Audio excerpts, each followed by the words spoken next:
So the Eagles gave Saquon Barkley a fat contract, $41 million, $36 million of it guaranteed at signing. And so this is why the Eagles are elite. They write a huge check with most of the money up front, meaning they can escape by year 2. I don't think they'll want to, but running back Saquon's been hurt. They can get out of it. This is what Arizona, Chicago, Cincinnati, that is the space those guys don't operate in. They did this with Carson Wentz. Philly takes big swings, and they write big checks up front. And so they can get out of stuff. And the Saquon deal is a massive check. And until the Raiders recently got a couple of new investors, they couldn't write these checks. Chicago doesn't write them. Cincinnati doesn't write them. Arizona doesn't write them. I mean, all legendary poker players, every Phil Hellmuth down, is they are selectively aggressive. They do not always have the best hand. You gotta be aggressive. And I think the heart and soul. Remember, Howie Roseman, this is a team that got to a Super Bowl, and they win a Super Bowl, and everybody wants to bring everybody back. And I'm not a fan of that. I think you got to keep moving the roster in professional football to keep everybody fresh. I think they're going to move off like 7 or 8 guys. You cannot move off Saquon Barkley.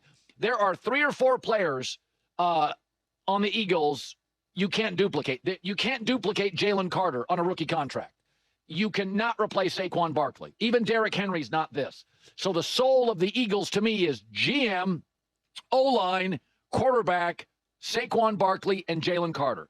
And there was this ridiculous narrative that was happening for about a year ago. Running backs, they're going extinct. No, they're not. The most important football games in this league are played in December, January, and February. It gets cold and windy, and nobody is more valuable to a quarterback than a great running back. And what I love about Saquon Barkley, among other things, class, quiet, head down.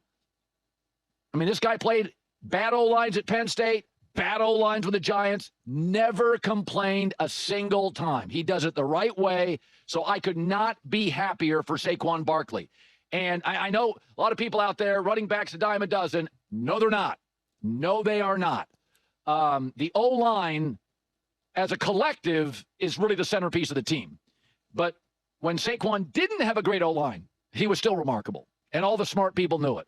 So, I had said this, people get worked up, certain positions don't get paid. If you're a great tight end, if you're a great guard, Joe Thuney, he got paid. Guards don't make any money. Joe Thuney got paid. You'll get paid. Safeties don't get paid. Ed Reed got paid.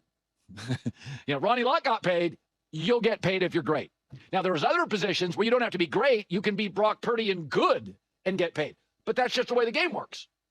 There's some positions, if you're a good left tackle, the Rams have a good left tackle, you get a lot of money. Running back, you got to be great. Saquon Barkley.